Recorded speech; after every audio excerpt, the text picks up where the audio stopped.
This is a training for teacher supervision and evaluation, and this is the one for observations of student responses. Just to review, observations are statements that describe events that can be seen or heard directly. And that's from the Nolan and Hoover Teacher Supervision and Evaluation Theory into Practice book. So in teacher supervision and evaluation, we will be reviewing the eliciting student responses observations. And it's important to remember that this observation is data collected on a teacher's observable behavior. This is not on student behavior, this is on teacher behavior, because of course it's relating to teacher supervision and evaluation. So let's take a look at the tool that anyone can use to collect eliciting student response data. That's the name of the tool. It's very simple, a data collection tool. You'll see that the session date is required, so the date the actual session was taught, the session title, what's the name of this session that you're observing, and in a 10-minute observation were you observing the beginning, middle, or end of the session.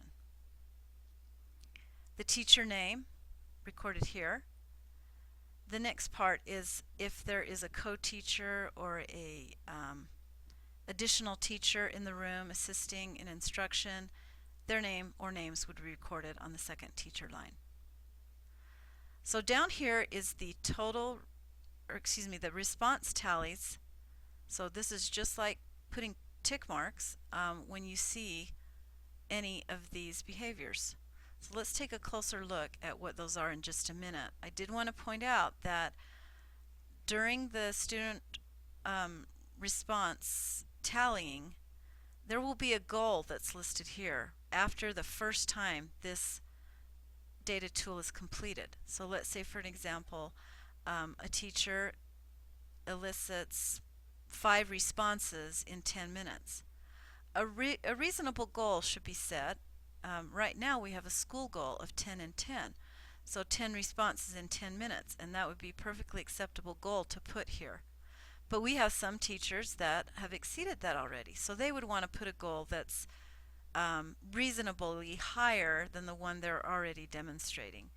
And then every time this data is collected after that, there would be reference to the goal and whether it was not met, or exceeded. This is to keep our eliciting student response data moving in an upward trajectory. So let's just take a look at the 4 data points that are going to be collected in this observation. Okay, the first one is total response opportunities. Now remember, we're collecting data on teacher behavior. So this is the behavior that anytime the teacher asks a student to respond in any way, whether it be verbally, written, some type of action, a check mark would be placed in the tally box underneath total response opportunities.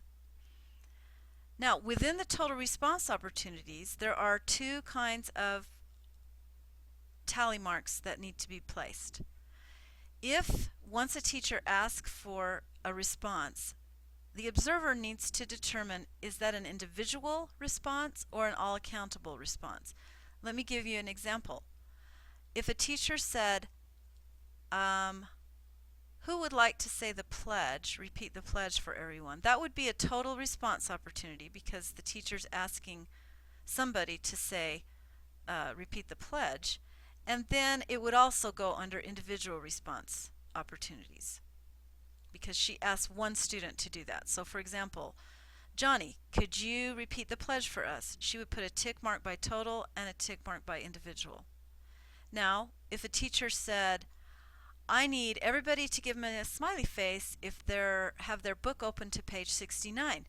A tally mark would go by total response, but it would also go by all accountable response opportunities because you're asking the whole class to do something or all of the participants in the class to do something. Okay, so generally speaking, opportunity to respond fall in 1 or 2 of those categories, individual or all accountable. So those are the 3 teacher behaviors that are going to be tallied. There's one final tally that we're going to try and observe, and that is in the all accountable response, so anytime a teacher asks whether for this whole class to do something, we're going to start tallying whether or not that happens and whether or not the teacher notices. So say, for example, let's go back to our example of a response opportunity of everybody give me a smiley face when you're open to page 39. We'd put a tick mark there. We would also put a tick mark on all accountable, and then the observer can look and see if all the students accounted and participated in that all accountable response and put a tally mark. So we'll be able to compare. The teacher had 5 all accountable response opportunities, and of those 5, twice the students were all accountable. Okay, this one's going to be a little trickier to observe, but still it's only 4, and this is going to be a pretty easy observation for a peer, a mentor, a supervisor, or principal to complete. So make sure that you get a hold of the Eliciting Student Responses data tool and that you print out. This is generally best done with paper and pencil. Some things are still better that way. You can use it as an electronic form if you'd like. It's not an electronic form, but you could type tally marks into it if that's where you're more comfortable. Generally, I print it out and then I just have it on a clipboard with my paper and I make tally marks. It's the easiest and fastest way I've found to take data on eliciting student responses, the data collected on teachers' observable behavior.